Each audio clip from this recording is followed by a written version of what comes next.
Olá, gente, tudo bem? Bem-vindo ao podcast do site RD News. Como você tá? Tudo bem por aí? Olha, vamos começar a semana falando de política, porque aqui a gente adora. Você já sabe, né, que eu fico até com o olhinho brilhando. E eu quero, antes de te falar quem que tá aqui, te pedir para se inscrever no nosso canal e também nos acompanhar nas redes sociais, porque lá sai os cortes. Sai aqui no YouTube, mas sai também no Instagram. Gente, hoje nós vamos conversar com uma pessoa que é muito especial, inclusive, vê se você sabe quem que é. Ela foi a deputada, a candidata mais votada nas eleições de 2022 e não assumiu o cargo. Você sabe quem que eu tô falando, né? A nossa querida Rosa Neide, nossa deputada federal, ex-deputada federal, mas deputada, sempre é deputada, né? As pessoas chamam assim, eu gosto mais de ser chamada professora, né? Porque eu acho que essa é a história da vida e é para a vida inteira. Mas o deputada foi uma parte da minha história muito significativa e eu agradeço sempre a Mato Grosso, mesmo não estando assumindo a cadeira, mas me sinto muito contemplada pelos 124.600 votos que esse estado me deu e isso para mim é uma questão de muito orgulho e de me sentir muito honrada. Deputada e professora, uma parlamentar do PT conseguiu uma quantidade de voto expressiva num estado que está praticamente tomado pelo bolsonarismo, hein? Então, eu sempre avalio isso e avalio que as pessoas focaram na minha história, no meu trabalho, né? No que as pessoas que me conhecem, que sabem que eu nunca fui intransigente, nunca fui uma pessoa que não tem a capacidade do diálogo, me considero uma pessoa do diálogo, da boa conversa e de muito trabalho. Eu acho que foi esse o reconhecimento que o Estado fez e não misturou as coisas, né? A questão partidária, focou muito na história de vida e na pessoa e no trabalho que eu sempre realizei aqui em Mato Grosso. A senhora sabe que faz um tempinho que eu estava atrás da senhora para entrevistar, né? Estava perturbando muito a Tereza lá em Brasília e hoje a gente conseguiu esse dia. E eu lembro que em 2022, quando saiu a apuração, saía aquela apuração do TRE dos deputados, saiu lá a sua votação expressiva e aí a gente recebeu a notícia que a senhora não ia entrar. Eu fiquei muito frustrada. A senhora, como que a senhora se sentiu naquele momento ali? Um sentimento de incredulidade, né? Naquele momento a gente contava, tinha um planejamento de votos que a chapa teria e nesse planejamento a gente entendia que o número de votos seria suficiente. Eu também não pensava que eu teria 124.600 votos, eu apostava aí um pouco menos, né? Mas fiquei muito feliz com a quantidade de votos e naquele momento entender a legislação. No primeiro momento é um sentimento de muita frustração, mas na sequência você avalia, né? Tem uma legislação, inclusive quando essa legislação estava sendo discutida no Congresso Nacional, eu e muitos deputados de estados onde um partido só tinha um deputado, a gente entendia a dificuldade de fazer com que a lei, né, desse conta de abarcar o que a Constituição diz, que a eleição é representatividade. Se você foi a deputada ou o deputado mais votado, como você não está ali, né? Mas a gente já percebia que haveria problema, que é uma lei que traz problema. Ela agora foi melhorada um pouquinho, mas mesmo assim, né, você vê que os partidos se organizam agora em federações, meio parecido com as coligações. Eu acho que até a virada do ano vai ter mais organizações aí partidárias, porque esse modelo do partido sozinho, né, ou de partidos com menor representatividade de votos, acaba esses partidos se extinguindo. O PT é um partido, tem o maior número de filiados no Brasil, tem regiões do Brasil onde o PT, por exemplo, no Nordeste, tem bancada forte, São Paulo tem bancada forte, Rio Grande do Sul, Paraná, mas Mato Grosso sempre teve um representante. E nesse modelo desta lei, nesse momento, a gente quebra o que a legislação eleitoral traz e a Constituição, que eleição é representatividade. Então, eu acho que 2022 para cá, o item da representatividade fica frustrado em alguns estados, em algumas situações, como foi o meu caso. E para você que está acompanhando a gente, a deputada Rosa Neide, ela está diretora da Companhia Nacional de Abastecimento, né? O CONAB, esse CONAB é famoso, né? A gente sempre ouviu falar em CONAB. Ele fica lá em Brasília, ele é interligado com o Ministério do Desenvolvimento Fávaro? Agrário e também do MAPA, os dois ministérios. Que é o MDA nosso... e o MAPA. A senhora trabalha ali em parceria com o ministro Fávaro, pode-se dizer? Também, sim. E como que é essa relação da senhora com o ministro Fávaro lá? Vocês conseguem sentar juntos, pensar? Até porque o ministro Fávaro, ele tem ali a inclinação também para o PT, né? Principalmente agora que ele está no governo do Lula. A Conab, ela é uma instituição que, de fato, no Brasil, essa política tem em torno de 80 anos. Mas a Conab em si, enquanto instituição, ela tem 35, porque a gente tinha uma instituição chamada CFP, outra chamada Cibrazen, depois uma chamada Cobal, que todo mundo que via os caminhões da Cobal, os armazéns da Cobal, que vendiam alimentos. Depois se juntou essas três, transformou na Conab. E a Conab, ela já teve um tempo que era ligada 100% ao Ministério, ao MAPA, mas no governo do presidente Lula, ela passou a ser supervisionada pelo MDA, que é o Ministério do Desenvolvimento Agrário. Agora, parte do nosso orçamento é no MAPA, com o ministro Fávaro, parte é com o ministro Paulo Teixeira, e a gente também tem com o MDS, que é o Programa de Aquisição de Alimentos, que é o Ministério do Desenvolvimento Social, com o ministro Wellington Dias. Então, é uma instituição que é linkada a esses três ministérios fortemente.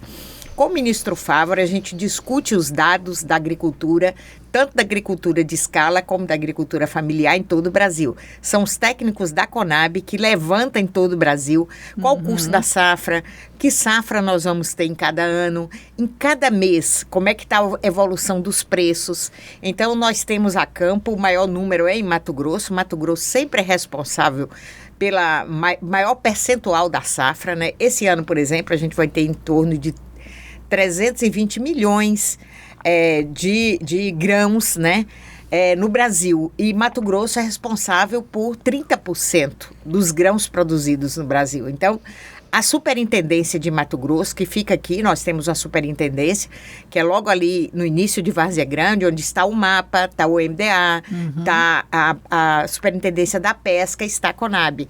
São várias superintendências juntas, num prédio só, num espaço só, né? E aí eles trabalham muito articulados. E a matriz, que é em Brasília, e tem em cada estado, nos 26 estados e no DF, uma superintendência, como tem a de Mato Grosso, que é uma das maiores do país.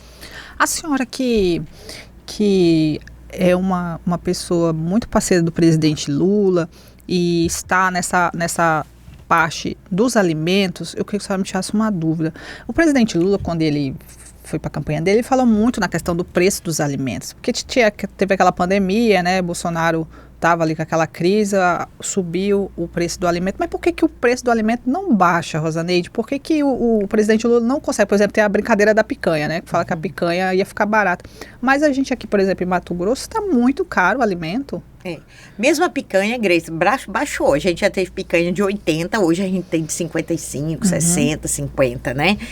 Houve uma crise forte, por exemplo, com o preço de feijão e arroz, que é a base do prato, e o presidente Lula cobra muito isso. O prato do brasileiro, né? Que deixa com que o brasileiro seja razoavelmente bem alimentado, porque essa composição arroz e feijão é uma composição que dá condições de sobrevivência. Uma pessoa só comer arroz e feijão e depois alguma proteína, ela está alimentada, né?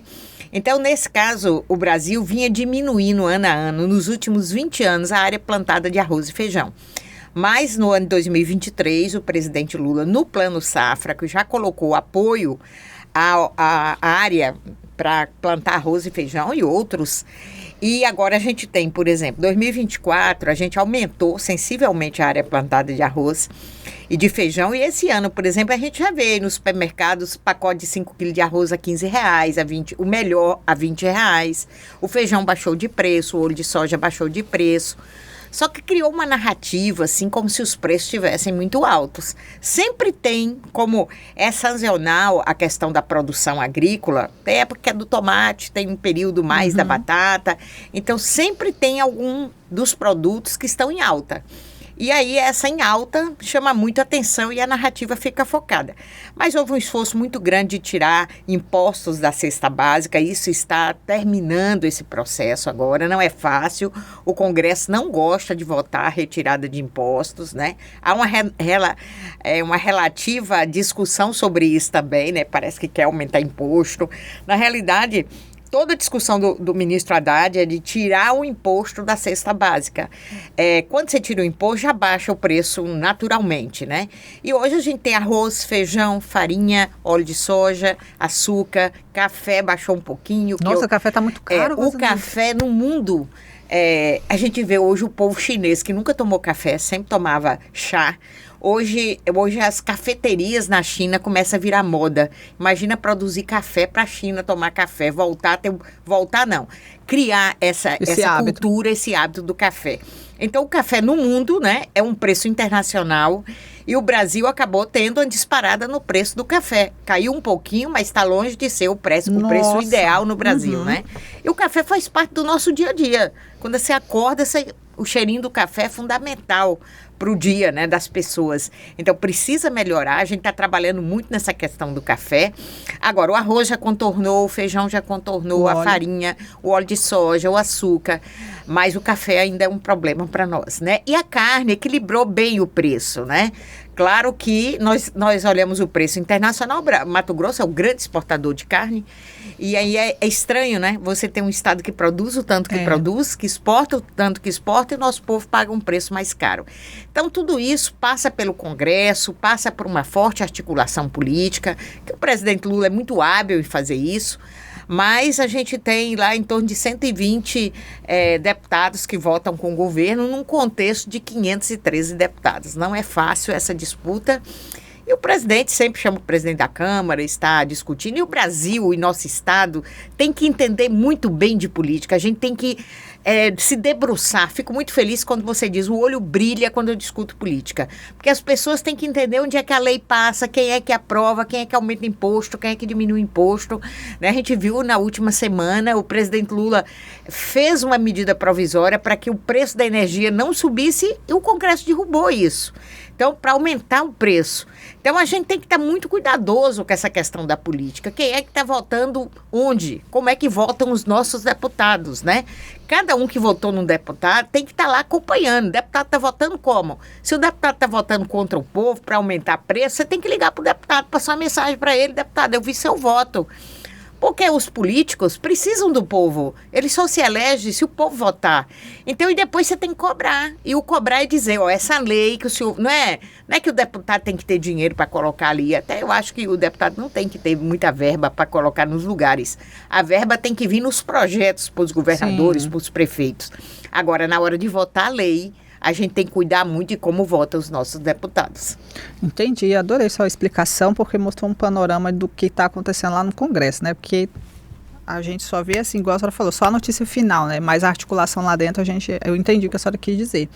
Agora sim, o deputado Valdir Barranco esteve aqui e falou dos planos dele para 2026, que vai deixar aí a presidência do Partido dos Trabalhadores. Antes de a gente entrar nessa parte aí, ele falou para mim assim: Grace, eu quero a Rosa Neide deputada federal, preciso dela lá. E aí, no noticiário, eu já ouvi falar que a senhora está pensando no Senado. Como que a Rosa Neide está pensando aí? Não, eu tenho conversado muito lá em Brasília com a direção nacional do partido. Inclusive, tive uma oportunidade de falar bastante com o presidente Lula sobre essa questão. E assim, eu sempre fiquei à disposição do partido. O voto não é para a pessoa, né? Eu sempre quis ver um projeto de Brasil onde as pessoas vivam melhor, vivam com qualidade de vida. Essa é a minha proposta. Por isso entrei no Partido dos Trabalhadores em função de um projeto. Não é uma questão de ser direita e esquerda, né? Quando as pessoas entenderem o que é a esquerda, por que nós somos chamados de esquerda e outros são chamados de direita, né? É bom também a população entender o que significa isso. Eu sempre quis um país melhor para se viver. Se isso é esquerda, então é aqui que eu estou, né? Agora, essa questão de assumir a presidência do partido, eu acho que também é assumir a parte de um projeto, né? Conversei muito com o deputado Lúdio Cabral, com o deputado Valdir Barranco, com as outras representações aqui no Estado e principalmente lá em Brasília, que eu estou sempre conversando com a ministra Gleice, com o próximo, que eu creio que será o próximo presidente nacional, que é Edinho. Edinho foi prefeito por várias vezes, já foi presidente do PT em São Paulo, então é uma pessoa assim, muito próxima do presidente Lula, convidado pelo presidente Lula para estar à frente do partido no nível nacional. Então, é uma pessoa que sempre deu bons exemplos. E aí, nas conversas, eu coloquei aqui também a minha disponibilidade de trazer as políticas públicas nacionais para o povo de Mato Grosso, fazer essa articulação, cuidar do Estado e cuidar no nível nacional o que está acontecendo de bom no Brasil, de projetos que às vezes uma cidade longe da capital, sim, ela não tem acesso, né? E a gente poder trabalhar isso. Eu gosto muito do trabalho e do fazer, mudar a vida das pessoas. Você tem aí o Desenrola Rural. É o pessoal do campo que tinha dívidas com o governo federal, pegou um empréstimo em algum banco e aí precisava renegociar essas dívidas. Então, o processo está aberto, mas muitas vezes não chegou a informação para as pessoas, né? Então, é trazer essa discussão dos projetos nacionais aqui para Cuiabá e a partir do ano que vem estar aqui de corpo e alma com o partido e também discutindo a minha posição na campanha do próximo ano, né? Eu falei que estou à disposição do partido. Na vez passada, em 2022, o problema foi a composição da chapa. Você não tem uma chapa que desse consistência para você ter o número de votos necessários. Nós estamos nessa construção, né? No próximo domingo tem uma reunião aqui em Cuiabá com o ministro Fávaro. A gente conversa muito em Brasília, mas a gente conversa muito do trabalho, né, do dia a dia da Conab, do mapa, das questões da agricultura. Mas aqui em Cuiabá, nos finais de semana, a gente discute mais as questões políticas. E aí é isso que a gente está conversando, né? Se tiver uma chapa consistente, eu vou fazer a disputa de deputada federal, sim. Se tiver dificuldade e a chapa fica mais com o PSD, por exemplo, que a chapa do partido do ministro Fávaro, se as pessoas estiverem mais agrupadas, e aí vai sair daí deputados federais da base do governo, não tenho dúvida disso. Então, coloco meu nome na disputa de Senado também, porque eu creio que a esquerda vai votar, os adeptos do presidente Lula, do projeto, e eu tenho certeza que eu tenho também apoio de outras pessoas que são de outros partidos, que me conhecem, que sabem da minha luta, do meu trabalho. Então, mas eu ainda acho que está cedo, a gente está organizando a chapa, e é nessa perspectiva que eu estou colocando as possibilidades. Mas assim, deputada, a senhora, não tem como a gente não esquecer isso. A senhora foi a candidata mais votada de 2022. A senhora é uma das representantes hoje do Partido dos Trabalhadores, mulheres mais fortes que nós temos na atualidade. A Edna Sampaio está com essa situação ainda, né? Aí da questão da política dela, né? Mas mulher mesmo, me corrija se eu estiver enganada, a senhora é um forte elemento. A Rosa Neide mesmo, o que ela quer? Ela quer ir para a Câmara ou quer ir para o Senado? Assim, se chegar lá, olha, eu quero ir para o Senado, eu tenho um culhão para ir para o Senado. Não, eu vejo assim, aqui em Mato Grosso, a gente precisa colocar mais as mulheres, no país, né? Uhum. A gente ainda tem uma diferença muito grande ainda para representação masculina e feminina. Só no Brasil nós temos mais de 900 municípios que não tem uma vereadora. Nenhuma. E nós temos mais de 1.000 que só tem uma.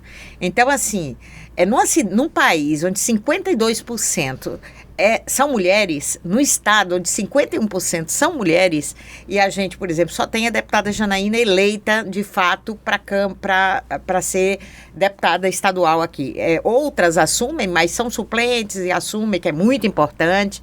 Nesse momento, nós estamos com a deputada Graciele, que é de Sinop, foi vereadora, muito combativa lá, assumindo nesse momento uma vaga no Legislativo, mas são as suplentes que de vez em quando têm uma oportunidade de 1 mês, 2 meses, né? Não é uma deputada eleita para um mandato, para assumir uma cadeira. Se a gente olhar os países vizinhos aqui, nós perdemos, até a Bolívia, eu estou dizendo até a Bolívia, porque é o vizinho de Mato Grosso. Mais próximo. Tem mais de 50% de mulheres na representação. Se olhar o Chile, olhar a Argentina, né? A gente está muito atrasado nesse processo. Por isso eu digo, eu não que eu orgulhosamente acho que eu tenho condições disso ou daquilo, mas não me sinto inferior na condição de fazer disputa.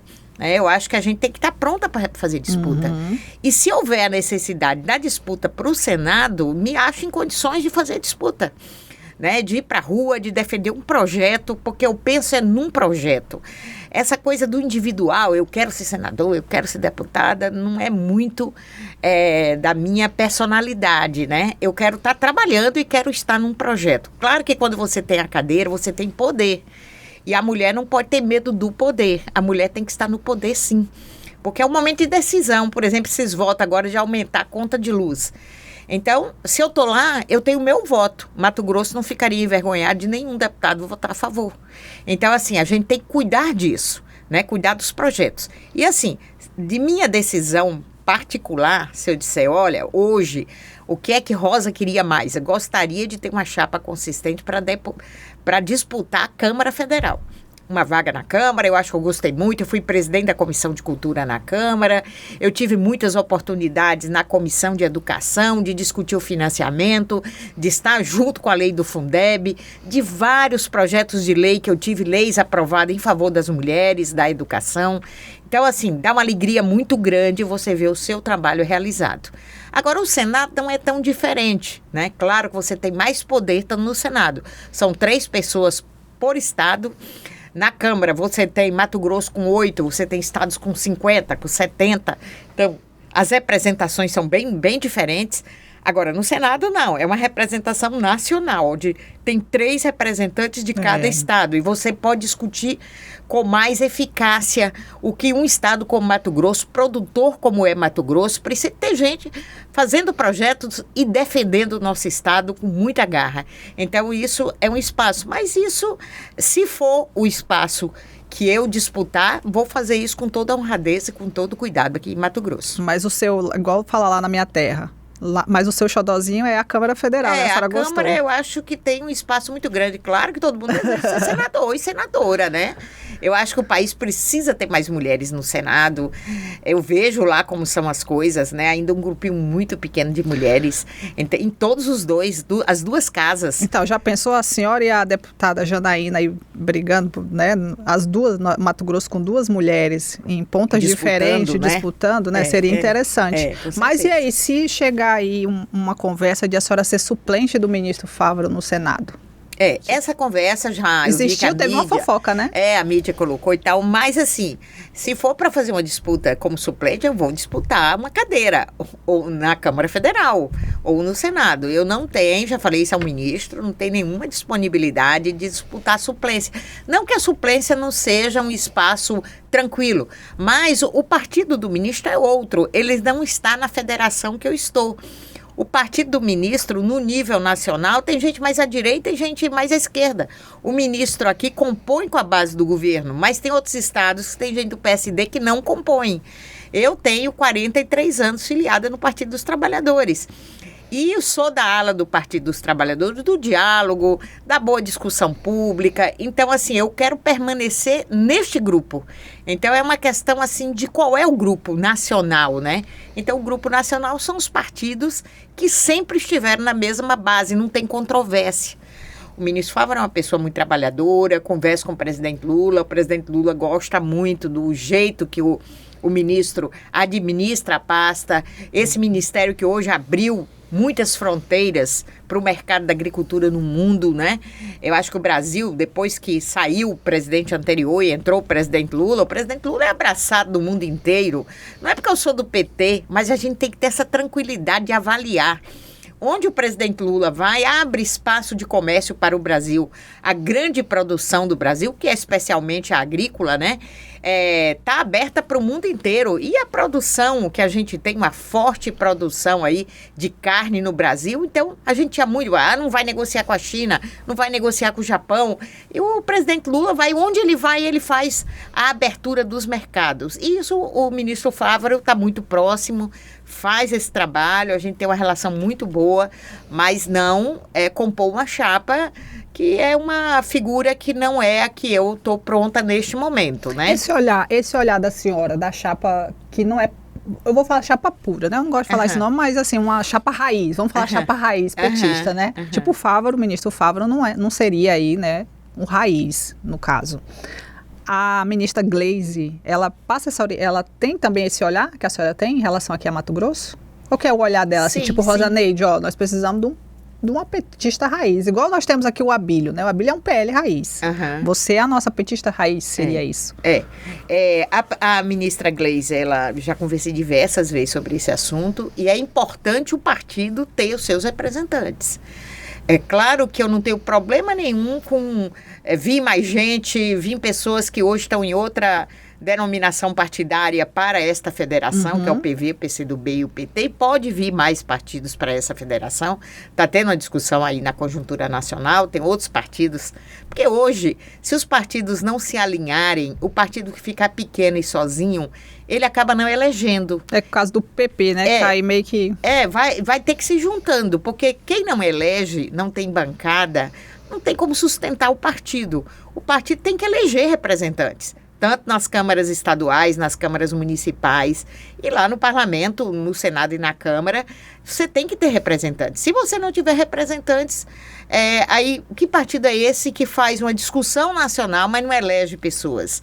Então o PT tem essa preocupação, o PT tem o maior número de filiados do país, é a segunda maior bancada na Câmara Federal. Então Mato Grosso precisa ter alguém representando. Por exemplo, se o deputado Lúdio se dispusesse a disputar para a federal, eu tenho certeza da tranquilidade dele de se eleger. O deputado Barranco também, mas eles têm um compromisso estadual também, tanto um como o outro se coloca. Nós temos o companheiro Henrique aí também, que está à disposição e deve disputar para estadual. Nós temos a Edna, que deve disputar também. Então, assim, nós temos Alti, que foi prefeito de Juína, hoje é o superintendente da saúde aqui. Nós temos grandes nomes que vai compor muito bem essa bancada estadual. E a gente espera agora, no mínimo, ter 3 deputados estaduais.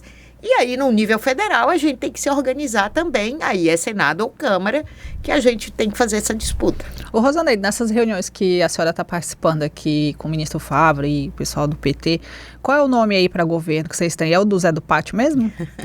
Tem muitos nomes, né? Tem a Natasha Secharenko sendo colocada, tem o Zé do Pátio sendo colocado, né? Tem outros nomes. E aí, dentro dos que estão hoje para disputar Senado, disputar a Câmara, a gente ainda pode chegar a um outro nome, né? Está sendo uma construção, a gente tem que avaliar o contexto no momento certo, né? Hoje a gente vê, quando eu vejo essas pesquisas aí, 70% não sabe ainda em quem votar. Então eu vejo que tem um espaço grande de construir um projeto de governo aqui mais centrado na maioria da população. A gente tem que ter um cuidado, nosso estado é forte, produz muito, mas em contrapartida nós temos, por exemplo, aqui no entorno de Cuiabá, as pessoas que não têm casa para morar. A gente anda no entorno de Cuiabá, esgoto a céu aberto, nascentes, que poderia ser uma água limpa para as pessoas curtirem um final de tarde ou um final de semana. Eu visito algumas cidades no Brasil que aproveitaram de fato os seus mananciais. Eu quero citar o exemplo de Palmas, no Tocantins, que é a capital do Tocantins. É uma cidade bem menor que Cuiabá, mas eles pegaram nascentes e deixaram as nascentes bem cuidadas, que está lá para a população fazer caminhada ao redor, com árvores nativas. E quando você olha o entorno de Cuiabá, tem muito lugar assim, só que joga o esgoto ali dentro. Aí tá tudo com mau cheiro. Como é que essas crianças vivem ali? Não tem creche suficiente. Então, assim, você precisa... Eu estou falando de Cuiabá porque é a maior cidade do estado, mas tem Várzea Grande logo do lado, tem cidades pequenas. A 1.500, 1.300 quilômetros nós temos cidade. Eu fico olhando, quando eu vejo um companheiro de Santa Terezinha para cá, Vila Rica para cá, essas pessoas ficam 2 dias no ônibus para chegar à capital, para resolver um problema. Então nós temos que ter um estado mais descentralizado, que chegue mais às regiões, trabalhar os territórios, para as pessoas terem vida própria e com mais qualidade nos seus territórios. Olha o tamanho, esse estado tem quase 1 milhão de quilômetros quadrados, com a produção que tem, mas muito problema ainda. Problema ambiental, a gente está vendo Cáceres, o Rio Paraguai, que é o rio que banha o Pantanal, é um rio maravilhoso, um rio internacional. Aí estamos vendo lá em Cáceres o esgoto in natura em todo aquele rio Paraguai. O rio Paraguai devia ser assim, o santuário do nosso estado e não está cuidado ainda, né? Então, a gente tem que ter um projeto de estado que chegue a todos, que chegue aos problemas maiores de Mato Grosso. Problema da segurança pública.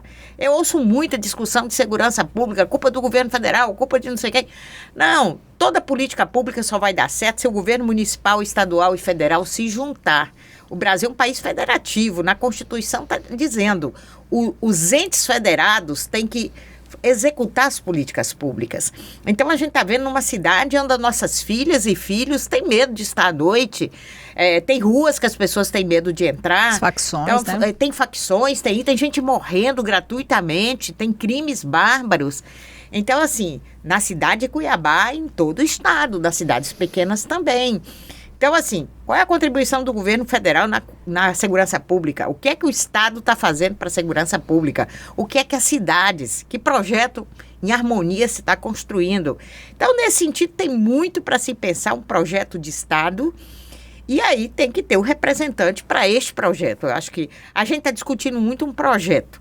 Porque eu penso assim, tendo um projeto, quem tem a cara deste projeto? Quem pode liderar o projeto? Né? Então, a senhora está me dando um spoiler dessas reuniões aí. Então, vocês estão sentando lá, desenvolvendo o projeto, um pré-projeto para governo de 2026, e aí vão bater a caneta de quem será o candidato depois. Sim, ou Zé do Pátio, ou... Eu falei Natasha Seixarém, tem outros nomes também, né? Tem mais fala com o Lúdio também, que já foi candidato a governador do estado, né? Olha! A gente conversa com ele, então todo mundo está conversando, né? E PT, né? PT raiz. PT, mas nesse momento de governo, não. O PSD tá junto, né? Natasha é PSD. O Zé Carlos do Pátio hoje é PSB. A gente está convidando para ele vir para a nossa federação. A dona Neuma, esposa do ex-prefeito Zé Carlos do Pátio, já fez uma combinação aí, quer vir para a federação também. Então, a gente tem outras discussões com outros aliados, que para governo são os aliados todos, né? A base do governo Lula no estado de Mato Grosso. Aí, Senado Fávaro, supostamente, Sim. Ou a senhora, mais para deputada federal. Seria mais ou menos isso. O Senado são 2 candidatos, né? E a gente quer que na nossa base tenha os 2 votos. Você vota em um e outro, para não votar um na direita e na esquerda, que aí fica meio complicado, Quem né? seria o outro aí, Rosaneide, para Senado, se você for para federal? A gente tudo isso está em discussão ainda. Nesse momento, meu nome está aí ainda. Que maravilha. Eleição do partido de Mato Grosso vai ser agora... Dia 6 de julho. Dia 6 de julho, né? A senhora tem aí um colega que vai disputar com a senhora, que é de Cáceres, né? Sim, o professor Domingos da Unemate de Cáceres, né?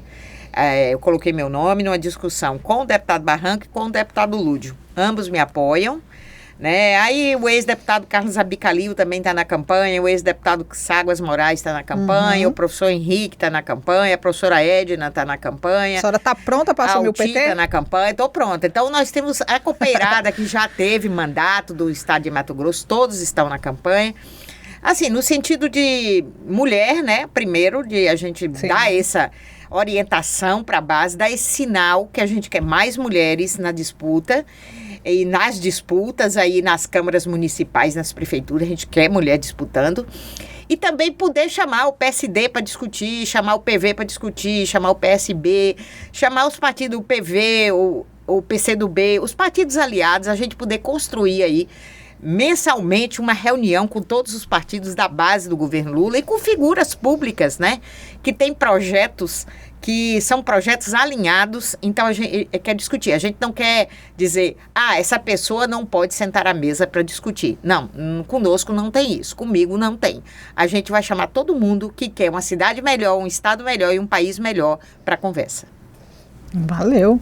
Olha, obrigada, viu, Rosaneide, por você ter vindo aqui. Tive um boom de olhares de outro lado do prisma, né? De outro panorama. Muito interessante. Você é muito discreta, mas você é muito bem posicionada. Boa sorte para você. Tomara que você tome uma boa decisão. Se vai para o Senado, se vai para deputado federal. Precisamos de mulheres lá. Eu não sou nem lado A, nem lado B. Eu acho que a gente precisa ter todo mundo, uma representatividade. Obrigada por você ter vindo aqui. Eu sei que sua filha não estava bem, e mesmo assim você veio aqui prestigiar.